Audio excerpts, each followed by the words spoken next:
ಎಲ್ರಿಗೂ ನಮಸ್ಕಾರ. ನಾನು ಇವತ್ತು ನುಗ್ಗೆ ಸೊಪ್ಪನ್ನ ಯೂಸ್ ಮಾಡಿ ಸೂಪರ್ ಆಗಿರೋಂಥ ತಿಂಡಿ ಮಾಡೋದನ್ನು ಹೇಳ್ಕೊಡ್ತೀನಿ. ಇನ್ನೂ ಯಾರ್ಯಾರು ನನ್ನ ಚಾನಲ್ ಸಬ್ಸ್ಕ್ರೈಬ್ ಮಾಡ್ಕೊಂಡಿಲ್ಲ ಸಬ್ಸ್ಕ್ರೈಬ್ ಮಾಡ್ಕೊಳ್ಳಿ. ಬನ್ನಿ ಶುರು ಮಾಡೋಣ. ಅರ್ಧ ಸ್ಪೂನಷ್ಟು ಉಪ್ಪು ಹಾಕ್ಕೊತಾ ಇದ್ದೀನಿ. ನುಗ್ಗೆ ಸೊಪ್ಪು ನಾನು ಇದನ್ನು ಸ್ವಲ್ಪ ರೋಸ್ಟ್ ಮಾಡ್ಕೊಂಡಿದ್ದೀನಿ, ಒಣಗಿಸ್ಕೊಂಡಿದ್ದೀನಿ.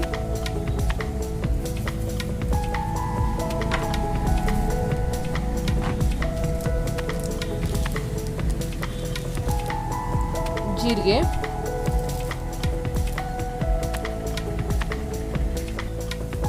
ಕಟ್ ಮಾಡಿರೋಂಥ ಹಸಿರು ಮೆಣಸಿನಕಾಯಿ, ತುರಿದಿರುವಂಥ ಕ್ಯಾರೆಟ್,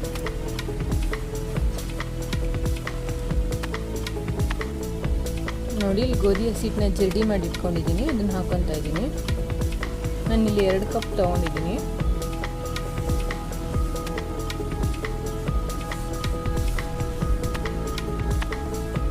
ಇದನ್ನು ನೀಟಾಗಿ ಕಿಚ್ಕೋಬೇಕಾಗುತ್ತೆ.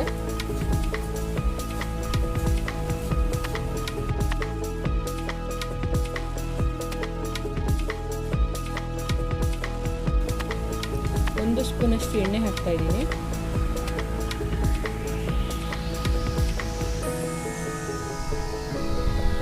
ನೀಟಾಗಿ ಮಿಕ್ಸ್ ಮಾಡ್ಕೊಂಬಿಡೋಣ.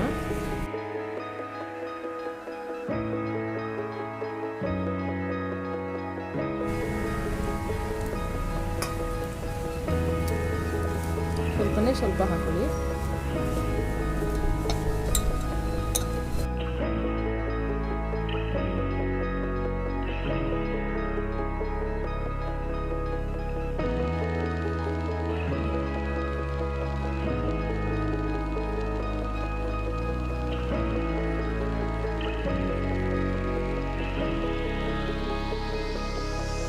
ಒಂದು 10 ನಿಮಿಷ ಹಾಗೆ ಉನಿಲಿಕ್ಕೆ ಬಿಡೋಣ. ಇದನ್ನು ಈಗ ಕಲಸಾಗಿದೆ.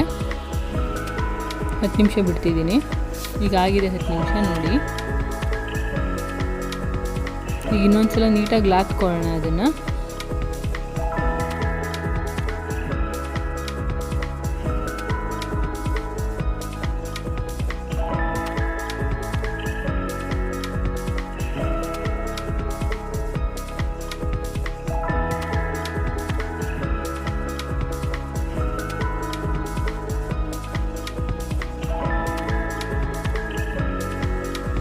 ಕೈಗೆ ಅಂಟು ಬರದೇ ಇರೋ ಥರ ಲಾತ್ಕೊಂಡಿದ್ದೀನಿ. ಈಗ ಬಟ್ಟುಗಳು ಮಾಡ್ಕೊತಿದ್ದೀನಿ.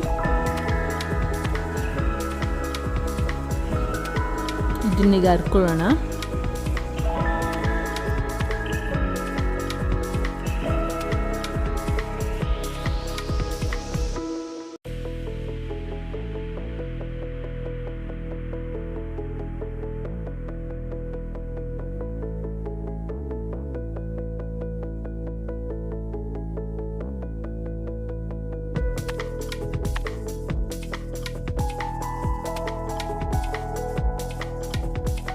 ನೋಡಿ ಇಷ್ಟು ಥಿಕ್ನೆಸ್ ಬಂದರೆ ಸಾಕಾಗುತ್ತೆ. ತೆಳುವಾಗಿ ಹರ್ಕೊಳ್ಳಿ. ನೋಡಿ ಈಗ ಅರ್ದು ಇಟ್ಕೊಂಡಿದ್ದೀನಿ ನಾನು 4. ಬನ್ನಿ ಈಗ ಬೇಯಿಸ್ಕೊಳ್ಳೋಣ. ಅತಿ ಹೆಚ್ಚು ಕಬ್ಬಿಣದ ಅಂಶ ಅಂದರೆ ಕ್ಯಾಲ್ಸಿಯಂ ಇರೋಂಥ ಪದಾರ್ಥ ಯಾವುದು ಅಂತಂದರೆ ನುಗ್ಗೆಕಾಯಿ, ನುಗ್ಗೆ ಸೊಪ್ಪು. ಇದನ್ನು ಅತಿ ಹೆಚ್ಚಾಗಿ ಯೂಸ್ ಮಾಡಿ, ತುಂಬ ಒಳ್ಳೆಯದು ಬಾಡಿ ಕೂಡ. ಯಾವುದಾದ್ರೂ ರೂಪದಲ್ಲಿ ನಮ್ಮ ದೇಹಕ್ಕೆ ಸೇರಬೇಕಷ್ಟೇ.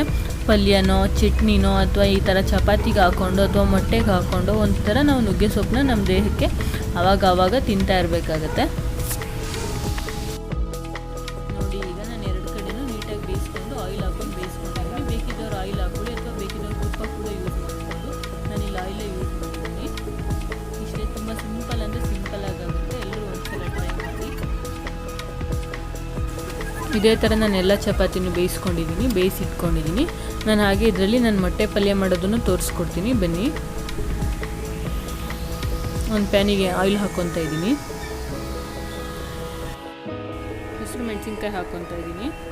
ಈರುಳ್ಳಿ ಎರಡನ್ನೂ ನೀಟಾಗಿ ಬಾಡಿಸ್ಕೊಬೇಕಾಗುತ್ತೆ ಕೆಂಪಾಗೋ ತನಕ. ನಾನಿಲ್ಲಿ ಜೀರಿಗೆ ಹಾಕ್ಕೊತಾ ಇದ್ದೀನಿ. ಬೇಕಿದ್ದರೆ ಯೂಸ್ ಮಾಡಿ, ಇಲ್ಲ ಸ್ಕಿಪ್ ಮಾಡಿ. ಸಾಲ್ಟ್ ಹಾಕ್ಕೊತಾ ಇದ್ದೀನಿ. ಪುಡಿ ಉಪ್ಪು ಯೂಸ್ ಮಾಡ್ತಾ ಇದ್ದೀನಿ.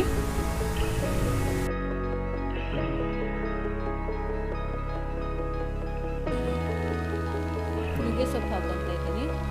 ಇದನ್ನು ಒಣಗಿಸಿಟ್ಕೊಂಡಿದ್ದೀನಿ. ಬೇಕಿದ್ದರೆ ಹಸಿಗೂ ಯೂಸ್ ಮಾಡಿ. ಆ್ಯಕ್ಚುಲಿ ಹಸಿದು ಇನ್ನೂ ತುಂಬ ಒಳ್ಳೆಯದು, ಇನ್ನೂ ಚೆನ್ನಾಗಾಗುತ್ತೆ. ನೀಟಾಗಿ ಫ್ರೈ ಮಾಡ್ಕೊಳ್ಳೋಣ ಈಗ.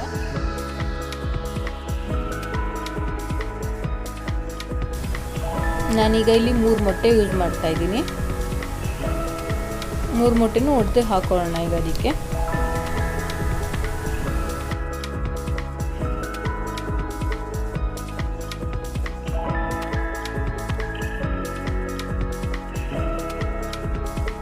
ನೀಟಾಗಿ ಮಿಕ್ಸ್ ಮಾಡ್ಕೊಳ್ಳೋಣ ಈಗ. ನೀಟಾಗಿ ಫ್ರೈ ಮಾಡ್ಕೊಬೇಕಾಗುತ್ತೆ ಹಸಿ ಸ್ಮೆಲ್ ಹೋಗೋದ್ರಿಂದ.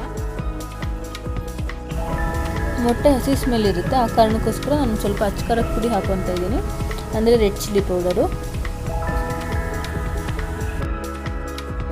ಈಗ ನೀಟಾಗಿ ಫ್ರೈ ಮಾಡ್ಕೊಳ್ಳೋಣ.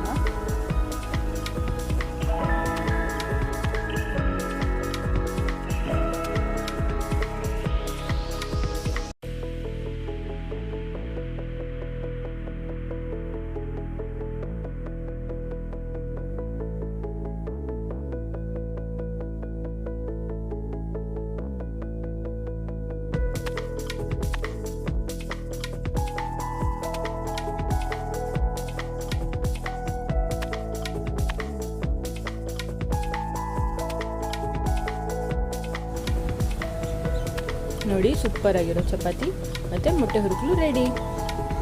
ಇನ್ನು ಯಾರ್ಯಾರು ನನ್ನ ಚಾನಲ್ ಸಬ್ಸ್ಕ್ರೈಬ್ ಮಾಡ್ಕೊಂಡಿಲ್ಲ, ಸಬ್ಸ್ಕ್ರೈಬ್ ಮಾಡ್ಕೊಳ್ಳಿ. Thank you.